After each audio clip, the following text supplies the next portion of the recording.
네, 오늘은 추수감사 주일입니다. 1년에 절기를 정해서 우리에게 이 시간을 주신 것은 우리가 감사를 너무나 자주 잊어버리기 때문에 날짜를 정해 주셔서 이때는 꼭 기억하고 감사하라고 이런 시간을 주신 것 같습니다. 물론 세상은 곳곳에서 여전히 전쟁이 진행 중에 있고 많은 사람들이 죽어가고 있으며 또한 경기 소식은 좋지가 않고 또 올해 암 진단을 받으신 분들도 참 많이 계십니다. 또 오랫동안 병투병을 하고 계시면서 또 그렇게 힘들게 투병하고 계신 분들도 참 많이 계시죠. 이런 상황들을 보면 우리가 무엇을 감사할까? 감사할 상황이 전혀 아닙니다. 그렇지만 다니엘을 제가 보면서 물론 그의 삶에 하나님 행하신 일들 때문에 감사한 것도 있었지만 전혀 감사할 상황이 아니었음에도 불구하고 그가 감사한 것을 보면서 어떻게 저렇게 할 수 있었을까?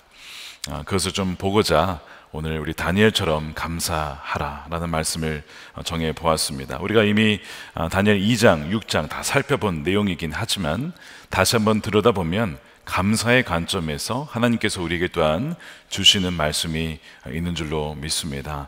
먼저 우리 다니엘서 2장을 다시 좀 돌아가 보겠습니다.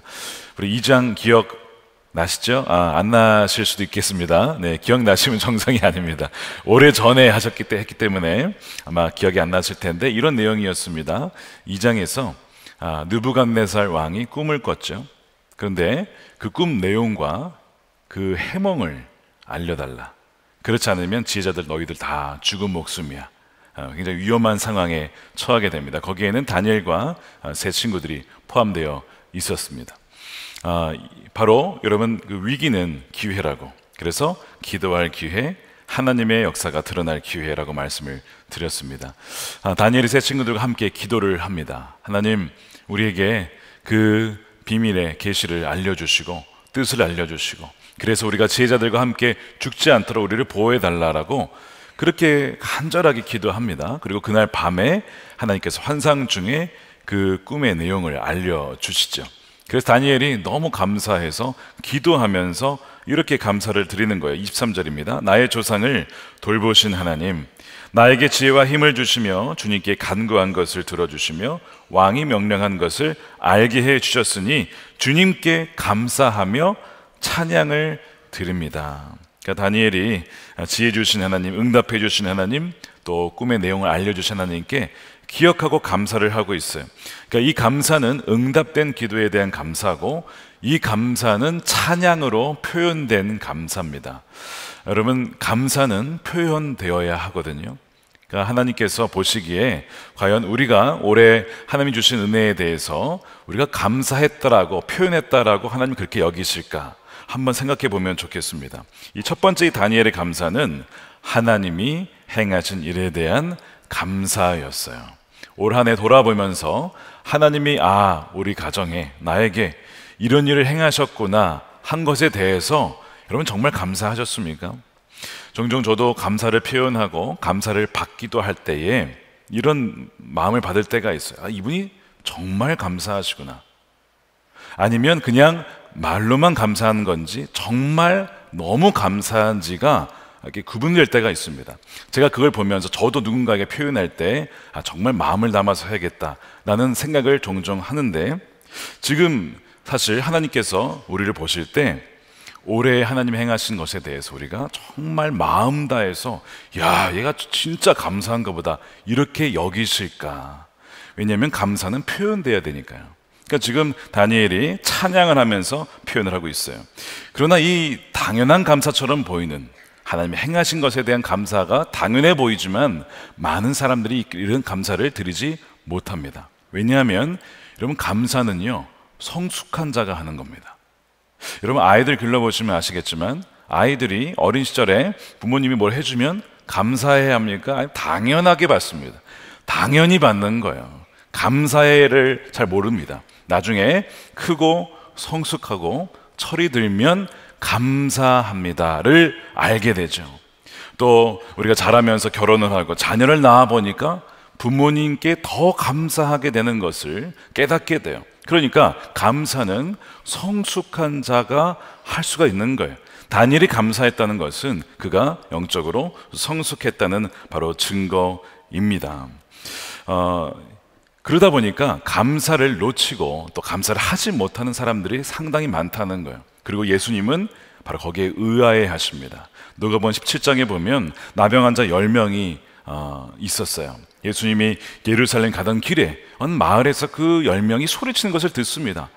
다윗의 자손 예수여 우리를 긍휼히 여기소서, 뭐 이렇게 외치니까 가던 길이었지만 예수님의 MBTI가 뭐라고요? F였습니다. 그래가지고 긍휼히 여기시고 마음에 끌리셔서 일을 잠시 중단하고 그렇게 외치는 자들에게 가서 무슨 얘기를 하시냐면 제사장에게 가봐라, 이런 얘기를 해요. 그러면 그 사람들이 그 말을 듣고 가다가 병이 났어요. 그러니까 믿음으로 반응한 것이죠. 그러니까 가다가 나아가지고 너무 감사한데 그 중에서 한 명만 가던 길에서 돌아서서 다시 예수님께 되돌아옵니다. 그러니까 유대인이 아니라 그 사람은 사마리아인이었어요. 그러니까 사마리아인이 되돌아오면서 뭐라고 외치냐면 누가복음 17장 15절에 그런데 그들 가운데 한 사람은 자기의 병이 나은 것을 보고 큰 소리로, 어떤 소리로요? 큰 소리로 외치면서 하나님께 영광을 돌리면서 예수님께 되돌아오더라는 거예요. 단 한 명만. 여러분, 감사는 어떻게 된다고요? 표현해야 된다고요. 너무 감사한 거예요. 예수님 보기에도 야, 이거 정말 감사한가 보다, 그걸 그냥 느낄 정도로 예수님이. 여러분, 찬양이 감사죠. 우리가 예배를 드릴 때 찬양하는 것이 중요한 이유가 그거예요. 말씀의 계시가 주어지면 거기 응답으로 하나님 감사합니다, 영광 받으셔서 찬양으로 우리가 표현하는 거거든요. 그렇게 큰 소리로 외칠 때에 주님이 귀히 여기시고 그 감사에 다시 예수님이 어떻게 반응하시냐면 이렇게 얘기를 하세요. 19절입니다. 그에게 말씀하셨다. 일어나서 가거라, 너의 믿음이 너를 구원하였다. 근데 이 구원이란 말이 그의 몸이 병이 나은 것뿐만 아니라 그의 영혼까지도 거듭나게 되어주는 총체적인 구원을 말하는 거예요. 영혼과 몸이 다 낫는 것이죠. 총체적인 구원이 언제 일어났다고요? 감사했을 때, 돌아와서 감사했을 때 주님이 그걸 보시고 귀히 여기시고 총체적인 구원을 주신 거예요. 이 사람에게 어떤 믿음이 있었냐면 이 치유는 하나님이 하신 일이다, 하나님만이 치유하실 수 있는데 그 믿음이 들어서 그 믿음으로 인해서 감사를 드린 거예요. 그러니까 믿음이 없이는 감사할 수가 없는 거죠. 그 믿음이 그로 하여금 전체를 구원하게 되는 은혜가 있게 된 것입니다. 그러니까 이 감사라는 것은 우리의 인생이 철저하게 주님께 의지하고 있다라는 것, 의존하고 있다는 것을 깨달을 때에 감사하게 되고요, 감사한다는 것은 겸손하다는 거예요. 겸손한 자는 감사합니다. 반면에 교만한 자는 감사하지 않죠. 내 공로고 내 능력이고 혹은 내가 마땅히 받을 만한 권리가 있어 라고 주장하면 여러분 감사가 나올 수가 없는 겁니다. 사람들은 이 사마리아인을 우습게 여겼을지도 몰라요. 그 당시 유대인들이 경멸했는데 예수님은 오히려 이 사마리아인이 굉장히 믿음의 사람이라고 칭찬을 하십니다. 우리가 성령 충만이라고 이렇게 얘기를 하죠. 우리 성령 충만해야 됩니다. 여러분, 무엇이, 어떤 상태가 성령 충만한 상태일까요? 이걸 점검해 보시면 돼요. 감사 충만입니다. 성령 충만한 사람은요, 감사 충만해요. 그러니까 우리의 신앙을 점검할 때에도 내 입술에 감사가 충만한가 불평이 충만한가를 보면 내 영적인 상태를 점검해 볼 수가 있는 거거든요. 그러니까 이 사람이 감사로 충만한 것이죠. 예수님 보기에 다른 9명도 이렇게 되어야 되는데 돌아오지 않았단 말이에요. 너무 이상하게 여겼어요. 그러면서 그 9명을 찾습니다. 17절에 그래서 예수께서 말씀하셨다. 10사람은 깨끗해지지 않았느냐. 그런데 9사람은 어디에 있니? 9사람은 어디에 있냐가 찾으시는 겁니다. 저는 이제 말씀을 묵상하면서 혹시 내가 이 9사람에 들어가 있는 것은 아닐까? 얘가 왜 감사하지 않지? 주님이 그렇게 의아해 여기시진 않을까라는 생각을 하게 되었어요. 왜 이들이 감사하지 않았을까요? 여러 가지 이유가 있겠죠. 어쩌면 하나님이 행하신 일이라고 생각하지 않고 우연히 벌어진 일이라고 생각했을 수도 있어요. 혹은 하나님이 하셨더라도 아까 말씀드린 대로 내가 치유받을 만한 자격이 있지, 내가 잃어버린 권리를 되찾았어 라고 생각해서 감사하지 않았을 수도 있습니다. 여러분, 지난 한 해를 돌아보면서 혹시 내가 감사를 놓치진 않았는가, 이 9사람에 속해 있지는 않은지를 한번 돌아보시길 바랍니다. 제가 몇 주 전에 감사를 깨닫게 된 어떤 그 이메일을 받게 됐습니다. 이 제목을 이렇게 보내신 거예요. 순례자의 감사 편지라고. 누구시냐면 저희 교회 성도님들은 아니십니다. 근데 이 30대 부부신데 이메일을 보내신 거예요. 왜냐하면 이분들이 연초에 직장을 그만두고 세계 일주를 하시게 됐어요. 그러니까 이유가 여행을 하면서 하나님의 살아계심을 느끼고 자신들이 어떻게 세상을 살아가야 할지에 대한 그 답을 얻기 위해서 모든 것을 다 버려두고 떠난 여정이었습니다. 참 어떻게 보면 모험이죠. 어떻게 보면 굉장히 모험인데 믿음으로 떠난 여정이었습니다. 이분들이 이 여정을 떠날 즈음에 우리 교회 연초에 설교 시리즈가 뭐였냐면 하나님과 동행하는 비범한 여정이라고 이제 말씀을 전했는데, 이분들이 이제 그것을 우연하게 접하게 되면서 이 여정 중에 이 말씀을 함께 듣게 된 겁니다. 오세아니아주와 북미와 남미와 유럽과 아프리카를 다 도시고 그런 가운데 예배를 온라인으로 드리신 거예요. 근데 이런 고백을 하셨어요. 저희 여정 가운데 하나님의 말씀이 우리의 지친 마음을 위로해 주셨고, 저희가 고민하던 모든 문제들에 대한 해답을 말씀을 통해서 듣게 되었습니다. 너무나 놀랍고 감사한 시간들이었습니다. 저희는 스페인 순례자의 길을 완주했고 이제 한국으로 돌아가 세상 한가운데 살아가야 합니다. 저희 부부가 바벨론 땅에서 앞으로 어떻게 살아가야 할지, 그러나 하나님께서는 분명하게 알려주고 계십니다. 비록 선한목자교회 온라인 교인으로 등록도 안 되어 있고 그저 매주 다른 나라 다른 장소에서 예배를 드렸지만 하나님께 예배할 수 있음이 너무나 감사했습니다. 목사님, 제가 여행을 마치며 든 생각은 멋진 자연 풍경과 똑똑한 인류가 쌓아 올린 고도의 문명들이 많지만 하나님이 만드신 단 한 명의 사람이 그보다 훨씬 귀하다는 사실을 깨달았습니다. 하나님 만드신 최고의 피조물은 인간이고 하나님께서는 다른 모든 세상보다 저희를 사랑하신다는 것을 이 여정을 통해서 깨닫게 되었습니다. 이 여정 가운데 하나님의 말씀이 없었다라면 가장 귀한 것을 우리가 놓친 채 시간을 보냈을 겁니다.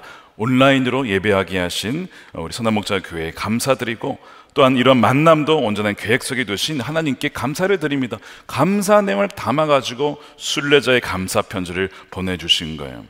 모든 고민들이 여정 중에 말씀을 통해서 그때마다 말씀을 통해서 자신들에게 깨닫게 해주시니까 그 응답하신 하나님께 감사한 것이죠. 제가 이제 이분들의 편지를 읽으면서 저도 감사를 하게 됐어요. 저는 아무리 생각해도 제가 이 강단에 서 있는 자체가 아직도, 죄송하지만 아직도 믿겨지지 않습니다. 존경하는 우리 유기성 원로 목사님의 뒤를 이어서 이 강단에서 말씀을 전한다, 상상할 수 없는 일이고, 저 캔자스 시골에서 양치다 왔거든요. 그렇게 불러주셔서 써주신 것이 감사한데 이 편지를 읽으니까 정말 하나님께 너무 감사하다라는 그 고백을 함께 드리게 되었어요. 그러면서 이 감사 편지를 통해서 저에게도 하나님께서 행하신 일들을 잊지 말고 감사하자, 그런 다짐을 다시 한번 하게 되었습니다. 왜냐하면 감사는 하나님을 기억하게 하고 그 감사는 또 다른 감사를 낳기 때문에 그래요. 다니엘의 기도에 응답하신 하나님께 감사하자. 하나님이 거기에 어떻게 응답하신지 아십니까? 그 뒤에 나와요. 2장 48절인데 왕은 다니엘의 지위를 높이고 귀한 선물을 많이 주며 그를 바벨론 지역의 통치자와 바벨론 모든 지혜자의 어른으로 삼았다는 거예요. 하나님께서 그를 높여주셨어요. 물론 여러분, 감사가 항상 이런 결과를 가져오는 것은 아닙니다. 또한 이런 결과를 노리고 감사하는 것도 바른 동기가 아니죠.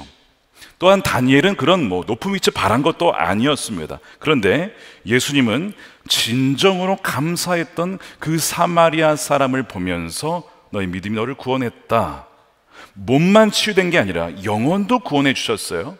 다니엘이 감사했을 때 단지 그냥 죽음에서 살아난 것이 아니라 그에게 이 총리직을 주면서 나라를 맡겨주십니다. 왜 그렇게 하셨을까? 감사라는 것은 믿음이에요. 왜냐하면 하나님이 행하셨습니다. 너가 정말 그렇게 믿어? 그러면 내가 너에게 이걸 맡겨줄 거야. 그래서 다니엘에게 맡겨주신 것이거든요. 우리에게 지금 혹시 이 감사가 사라졌다면 감사를 회복하여 다시 한번 또한 감사의 열매를 맺는 여러분들의 삶이 되시기를 축복합니다. 우리 다니엘서 두 번째에 보면 6장에 다니엘의 두 번째 감사가 등장을 합니다. 이 6장 배경이 기억나실 거예요. 사자굴에 던져질 위기 상황이죠. 근데 이 다니엘의 감사를 살펴보기 전에 이 6장에 보면 감사를 모르는 이들이 등장하는데 그걸 먼저 좀 보기를 원합니다. 우리가 이미 살펴봤는데 다니엘이 위기를 맞은 이유가 있습니다. 다리우스 왕이 다니엘을 이 나라 전체 통치자로 삼습니다. 총리였던 그를 더 높은 위치에 세우신 거예요.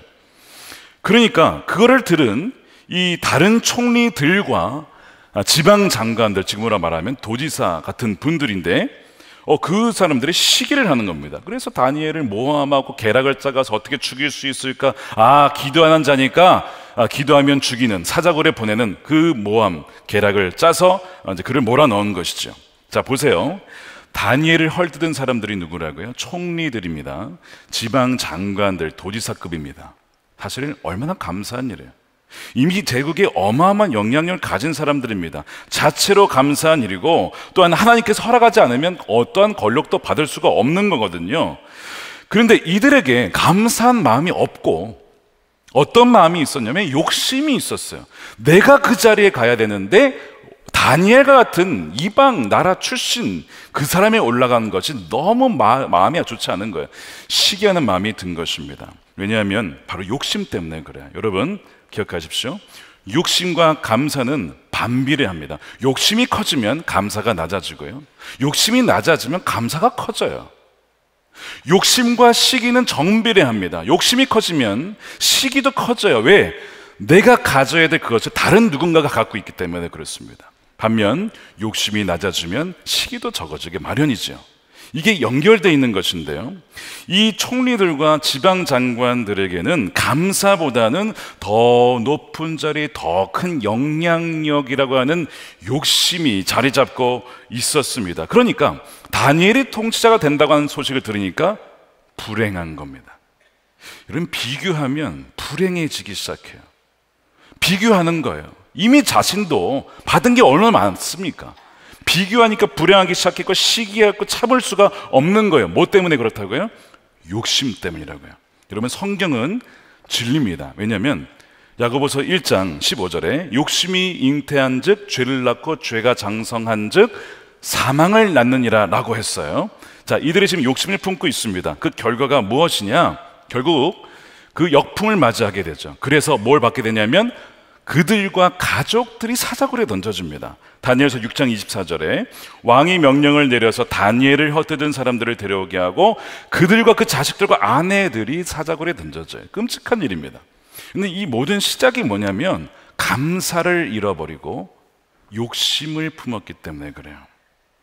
여러분, 욕심은 사망을 낳게 됩니다. 여러분, 마음에 지금 어떤 욕심이 있으세요? 여러분, 마음에 정말 감사가 있으십니까? 아니면 욕심으로 가득 차 있습니까? 그러니까 세속도시에서는 이 한 사람의 욕심 때문에 온 가정이 파탄에 빠지는 일들이 비일비재합니다. 한국도 마찬가지인데 미국의 카지노 때문에 집, 재산과 모든 것을 다 날려먹는 분들이 너무나 많아요. 이 돈 욕심에 빠졌기 때문에 그렇습니다. 다시는 도박을 안 하겠다고, 심지어는요, 좀 끔찍한데 손가락도 잘라요. 안 하겠다 이거야. 이제 안 하게 너무 심하니까. 근데 여러분, 그럼 뭐합니까? 잘린 손가락 가지고 다시 도박을 해요. 아니, 손가락이 무슨 죄예요? 마음이 문제지, 욕심이 문제인데 그렇게까지 가가지고 하고 있는 것을 보게 됩니다. 한국도 마찬가지죠. 여러분, 건강한 투자가 필요하죠. 건강한 투자, 지혜로운 투자가 필요합니다. 그런데 부동산과 주식에 투기에 빠져서, 욕심에 빠져서 했다가 다 날리고 빚을 지고 그걸 또 자녀들에게 물려주는 그런 일들이 여러분 한두 명이 아닌 것이죠. 그러니까 이 자족과 감사가 사라진 욕심은 온 가족을 사자굴에 집어넣을 수가 있다는 거예요. 여러분, 욕심은 사망을 낳지만 감사는 우리로부터 뭐냐면 욕심과 시기로부터 자유롭게 합니다. 왜냐하면 감사와 욕심은 양립할 수가 없어요. 감사한 사람에게는 그런 욕망, 잘못된 욕심이 없기 때문에 그래요. 그래서 감사는 우리를 살리는 거예요. 지금 여러분들은 감사로 정말 충만하십니까? 아니면 욕심으로 충만하십니까? 우리 주님께서 오늘 우리에게 말씀을 통해서 우리 영혼을 돌아보라고 주시는 말씀인 것이죠. 다시 다니엘서 6장 말씀으로 돌아가 봅시다. 다니엘을 헐뜯는 사람들이 우글거리고 있어요. 자기가 죽음을 맞이할 수도 있는 위기의 상황입니다. 그런데 그는 늘 하던 대로 하루에 3번 기도하면서 감사를 드리죠.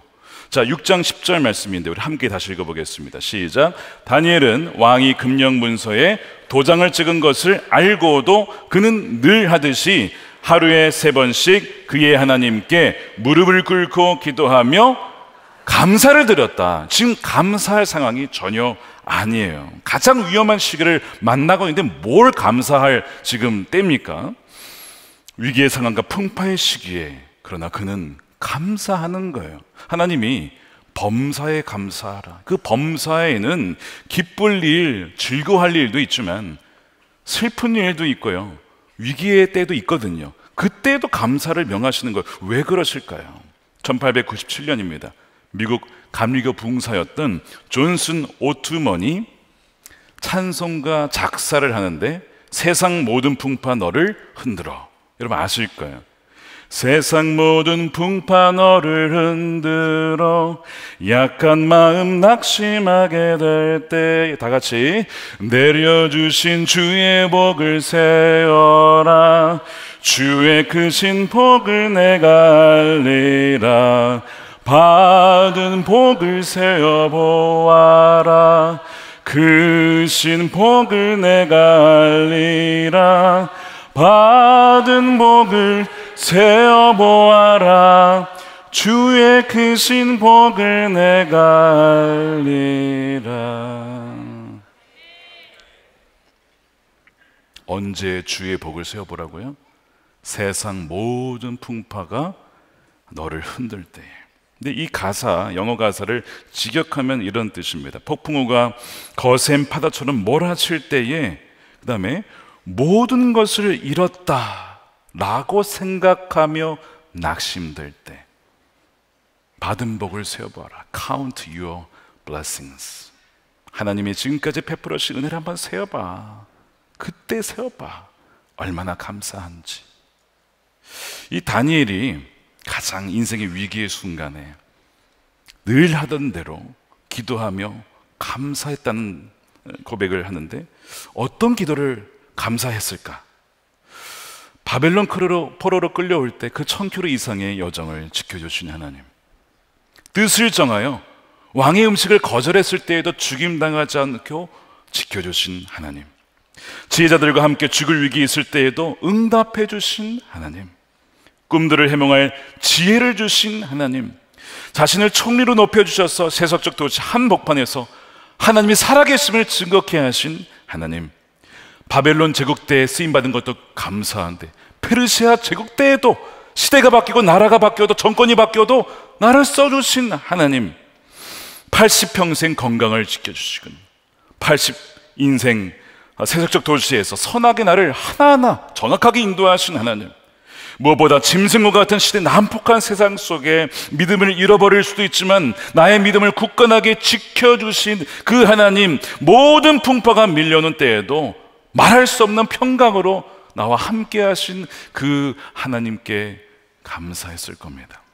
이것이 다니엘의 감사 기도였어요. 지난 날을 돌아보니까 너무 감사한 거예요. 그러면서 그의 감사는 거기에 그치지 않고 두 번째 감사로 가는데, 다니엘의 감사는 하나님이 앞으로 행하실 일에 대한 미리 감사였다는 겁니다. 우리 따라해 보겠습니다. 미리 감사. 네, 기억하기 쉽죠? 미리 감사. 그는 자신을 지켜주실 것을 믿고 미리 감사를 드린 거예요. 사자굴에서도 하나님이 함께 하실 것을 믿고 감사를 드린 겁니다. 그 증거가 뭐냐? 히브리서 11장에 나와요. 11장에 믿음의 전당들의 그 사람들의 명단이 쭉 나오는데 마지막에 32, 33절에 보면 이런 구절이 나옵니다. 그들은 믿음으로 나라들을 정복하고 정의를 실천하고 약속된 것을 받고 사자의 입을 막고, 이게 누굽니까? 다니엘을 말하는 거예요. 믿음으로 사자의 입을 막았다는 겁니다. 그러면 그가 지금 기도한 것은 뭐냐면, 하나님, 사자굴에 던져져도 사자의 입을 막으실 줄 믿고 미리 감사드립니다. 그 기도였다는 거거든요. 그러니까 지금 다니엘은 미리 감사를 하는 거예요. 그러니까 지난 일에 대한 감사 너무 중요하지만 미리 믿음으로 드리는 감사, 주님이 기뻐하세요. 왜냐하면 믿음이 없이는 하나님을 기쁘시게 할 수 없다. 미리 감사는요, 믿음으로 드리는 감사이기 때문에 그렇습니다. 미리 감사의 대가는 바로 예수님이셨습니다. 성찬 때에 떡을 떼시면서 감사하시고 잔을 주시면서 감사하시고, 왜냐하면 자신의 죽음으로 인해서 이 제자들과 온 인류가 구원을 얻고 죄사함을 받고 아버지께로 돌아가 그 관계를 회복할 것을 믿으니까 미리 감사를 드리는 것이죠. 나사로가 죽었습니다. 죽어서 예수님이 늦게 오셨죠. 사람들이 다 슬퍼해요. 근데 나사로를 살린 다음에 감사한 것이 아니고, 여러분 성경 잘 읽어보시면 살리기 전에 미리 하나님께 감사를 합니다. 하나님, 저희 기도에 응답하신 하나님 감사합니다. 먼저 감사 기도를 드리고 그 다음에 나사로야 나오느라. 여러분, 미리 감사. 다니엘이 지금 미리 감사하는 것을 보여주는데 바로 누구를 보여주고 있는 거예요? 예수님을 보여주고 있는 거예요. 믿음으로 미리 감사하셨던 그 예수님. 우리가 다니엘처럼 감사한다는 것은 바로 하나님이 행하실 일에 대해 미리 감사한다는 것입니다. 나를 천국으로 인도하실 것이고 나를 더 나은 부활로 인도하실 일에 대해서 그 믿음이 있다면 우리는 언제든지 미리 감사할 수 있는 것이죠. 그래서 이 믿음 가지고 믿음의 감사를 누리는 여러분들 되시기를 축복합니다. 세 번째 감사가 또 있어요. 마지막인데요, 다니엘의 감사는 하나님 대심으로 인한 절대 감사였습니다. 분명 다니엘은 사자굴에서도 지켜줄 줄을 믿고 미리 감사를 드립니다. 그런데 이 감사는 동시에 절대 감사였어요. 뭐냐면, 하나님, 제 기도에 응답하시지 않으실지라도, 내가 생각한 대로 긍정적으로 응답하지 않으실지라도 그래도 저는 하나님께 감사합니다. 이미 하나님께 받은 은혜가 너무 크고, 또한 하나님은 항상 오르시고 하나님은 항상 선하시고 항상 나의 지각을 뛰어넘어서 가장 좋은 길로 인도하시는 분이기 때문에 설령 그리 아니하실지라도 감사합니다라고 하는 절대 감사였다는 것이죠. 그 근거가 무엇이냐? 다니엘과 세 친구들이에요. 다니엘과 세 친구들 늘 함께 예배하며 기도하였던 그 믿음을 함께 공유하면서 든든하게 세워나갔던 사람들인데, 그들이 이미 그 전에 풀무불에서 던져지기 전에 이런 고백을 드렸었습니다. 다니엘서 3장 17절이죠. 우리 하나님이 우리를 활활 타는 화덕 속에서 구해주시고 임금님의 손에서도 구해주실 것입니다 라는 믿음, 미리 감사죠. 그러나 18절에 비록 그렇게 되지 않더라도 우리는 임금님의 신들을 섬기지 않을 것입니다. 이것이 그들의 믿음이었어요. 다니엘에게도 동일한 믿음이 있었습니다. 그러니까 그 친구들과 비슷한 그 위기의 상황 속에서 그가 드린 감사에 뭐였냐면, 그리 아니하실지라도 하나님 감사합니다. 그 감사 기도를 드린 거예요. 어떠한 결과를 맞이할지라도 하나님은 항상 오르시고 선하신 아버지 하나님이십니다.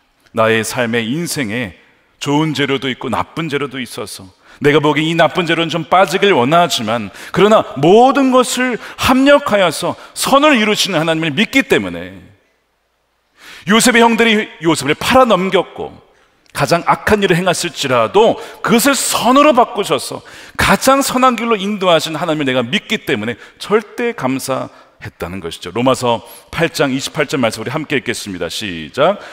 우리가 알거니와 하나님을 사랑하는 자 곧 그의 뜻대로 부르심을 입은 자들에게는 모든 것이 합력하여 선을 이루느니라. 이것을 지난 금요일에 한창수 목사님이 오셔서 롬팔 이팔이라고, 로마서 8장 28절 롬팔 28로 정리해 주셨죠. 근데 여러분 롬팔 18도 있습니다. 18절 말씀입니다. 생각하건대 현재의 고난은 장차 우리에게 나타날 영광과 비교할 수 없다다. 믿음의 사람들에게는 이미 구원이라고 하는 놀라운 선물이 있고 부활이라고 하는 너무나 놀라운 그 약속이 예비되어 있기 때문에 우리가 고난을 당한다라도 장차 우리가 누릴 영광에 비하면 아무것도 아니다라고 하는 믿음이 있다면 어떤 감사예요? 절대 감사를 드릴 수가 있는 거예요. 근데 여러분 롬팔 38도 있습니다. 38. 내가 확신하노니 사망이나 생명이나 천사들이나 권세자들이나 현재일이나 장래일이나 능력이나 높음이나 깊음이나 다른 어떤 피조물이라도 우리를 우리 주 그리스도 예수 안에 있는 하나님의 사랑에서 끊을 수 없으리라. 저는 이 구절을 롬팔 38 구절이 저희 친할아버지 묘비에 새겨져 있어요. 어린 시절에 늘 추석이 되면 가게 되면요 그 비석에 쓰여진 이 말씀을 보곤 했습니다. 아버지 왜 이 구절이 여기 적혀 있는 거예요? 말씀해 주셨어요. 할아버지가 젊은 시절부터 신앙생활을 하시면서 늘 이 말씀 붙잡고 사셨어. 저희 할아버지는 40대 초반에 갑자기 하나님의 부르심을 받으셨어요. 근데 그때에도 할아버지가 그러신 것이죠. 내가 이렇게 일찍 죽는다 하더라도 하나님이 나를 버리셨다거나 하나님의 사랑이 우리 가정에서 떠났다거나 끊어졌다거나 그게 아니다. 내가 확신한다. 그 어떠한 사망이라 할지라도 하나님의 사랑에서 끊을 수 있는 것은 없다. 그 말씀을 전해주시고 저희 아버지가 그 신앙을 받으셔서 딸을 잃어버리는 아픔 중에서도 하나님의 사랑은 한 번도 끊어진 적이 없어. 그 믿음 가운데 사셨고 그 믿음을 저에게 주셔서 어떤 상황에서도 감사하며 절대 감사하며 하나님의 사랑은 이미 충분합니다. 절대 끊어지지 않습니다라는 그 믿음으로 이어진 거예요. 그래서 저는 이 말씀을 볼 때마다 저희 아버지의 그 말씀, 친할아버지의 신앙 고백이 생각이 납니다. 이것이 우리 모두의 신앙 고백이 되기를 축복합니다. 다니엘이 하나님의 행하신 일들에 대해서 감사하고 다니엘이 하나님의 행하실 일에 대해서 미리 감사하고 또한 하나님이 어떤 하나님이시든 하나님 되심으로 인해서 절대 감사하는 그 감사를 드렸습니다. 다니엘처럼 우리도 그렇게 감사를 회복해서 우리의 삶에서 하나님의 행하신 일들을 높여드릴 수 있는 여러분들의 삶이 되시기를 축복합니다. 올해 우리 감사의 증인이 계십니다. 우리 경기교구의 신애자 집사님 나오셔서 하나님께서 행하신 놀라운 일들 또 고백을 감사로 올려드리겠습니다. 나오실 때 우리 박수로 격려해 주시기 바랍니다.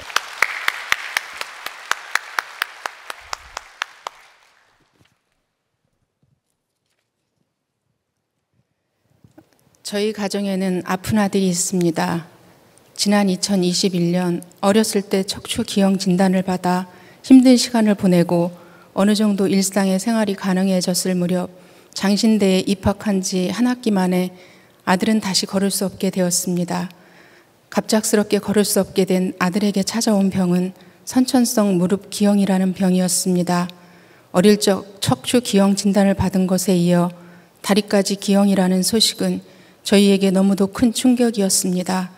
하나님의 은혜로 수술을 잘 받을 수 있었고 재활의 긴 시간을 지나 올해 1학기에 다시 복학하여 여주에서 서울 광장동까지 통학할 수 있는 회복을 주님께서 허락해 주셨습니다. 그러나 그 시간도 잠시 1학기 말쯤 다시 시작된 통증으로 아들은 또 한 번 휴학을 하고 기나긴 재활의 시간을 보내고 있습니다. 어린 시절부터 아팠던 아들은 계속되는 고통의 문제들을 겪으며 마음의 병까지 얻게 되었습니다. 끝없는 육체의 질고와 다 말할 수 없는 절망의 순간들이 마음에 깊은 상처가 되어 사회 공포증이 생겼고 그로 인해 사람들이 모인 곳에 가면 순간 얼음이 되어버리고 굳게 마음을 닫아버리게 되었습니다. 사실 아들의 아픔 말고도 저희 가정의 상황이 좋았던 적은 없었습니다. 수급자 가정으로 생활하고 있고 절망하게 될 법한 일을 수없이 겪었습니다. 그럼에도 결코 상황 때문에 절망하고 낙심한 적은 없습니다. 저희 가정을 주님께서 너무도 분명한 말씀으로 붙들어 주셨기 때문입니다. 이사야 46장 3, 4절 야곱의 집이여 이스라엘 집에 남은 모든 자여 내게 들을지어다. 배에서 태어남으로부터 내게 안겼고 태에서 남으로부터 내게 업힌 너희여, 너희가 노년에 이르기까지 내가 그리하겠고 백발이 되기까지 내가 너희를 품을 것이라. 내가 지었은즉 내가 업을 것이요 내가 품고 구하여 내리라. 인간적인 눈으로 볼 때 여전히 상황은 좋지 않지만 저희에게는 주님이 주신 약속이 있음을 굳게 믿습니다. 그 믿음으로 3년간 매일 함께 가정 예배를 드리고 있고 그 시간을 통해 살 힘을 주시는 회복을 경험하고 있습니다. 육체와 마음의 병으로 힘들어하던 아들이 3년의 시간 동안 하나님의 치유하심을 경험하고 얼마 전부터는 결단하고 혼자서 전철을 타고 젊은이 교회에서 예배를 드립니다. 이 모든 것이 주님의 은혜입니다. 주님의 인도하심은 여기서 그치지 않고 저희 가정을 섬김을 받는 자리에서 섬기는 자리로 이끌어 주셨습니다. 수년간 명절과 어버이날을 주목자 섬김을 하는 날로 정하고 섬김의 기쁨을 누리게 하고 계십니다. 올해도 지원받은 후원 물품과 쌀을 남겨놓지 않고 모두 주목자 섬김과 개척교회로 흘려보내는 놀라운 기쁨을 허락해 주셨습니다. 200인분을 섬기기 시작한 것이 올해는 500인분을 섬길 수 있었습니다. 주님은 참 놀라우신 분이십니다. 후원받은 모든 것을 흘려보내고 소박하게 명절을 보내려고 했는데 누군가 집 문 앞에 햅쌀입니다 라고 적은 쌀을 놓고 가셨습니다. 섬김의 기쁨과 먹이시고 입히시는 주를 향한 감사가 충만한 명절을 보냈습니다. 어느 날 한 권사님께서 신집사 우리 주님은 놀랍지 않냐 하신 말씀이 생각납니다. 그렇습니다. 저희 가정은 날마다 놀라우신 주님을 경험하며 살고 있습니다. 지난 수십 년 동안 눈물 흘린 많은 시간들이 있었지만 저희 가정은 주님이 정하신 때를 살고 있다고 굳게 믿습니다. 그러하기에 삶에 찾아오는 어려움과 고난, 시험의 순간들에 절망하지 않고 기쁨으로 감사할 수 있습니다. 주님께서 이끄신 모든 날이 부요했고 부족함이 없었습니다. 모든 날들을 감사로 올려드리게 하시고 기쁨으로 추수감사절을 기념하게 하시니 감사합니다. 파카드의 하나님, 저희 가정을 특별한 은혜로 돌보시고 어느새 기쁨의 단을 거두는 섬김의 자리까지 이끄신 주님께 감사와 찬양을 올려드립니다. 주의 이름만 높임 받으소서. 주님 사랑합니다.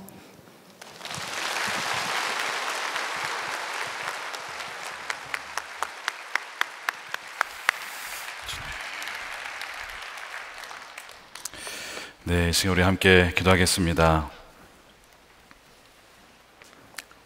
우리 집사님 고백 중에 눈물로 씨앗을 뿌린 세월들에 대한 고백하셨습니다.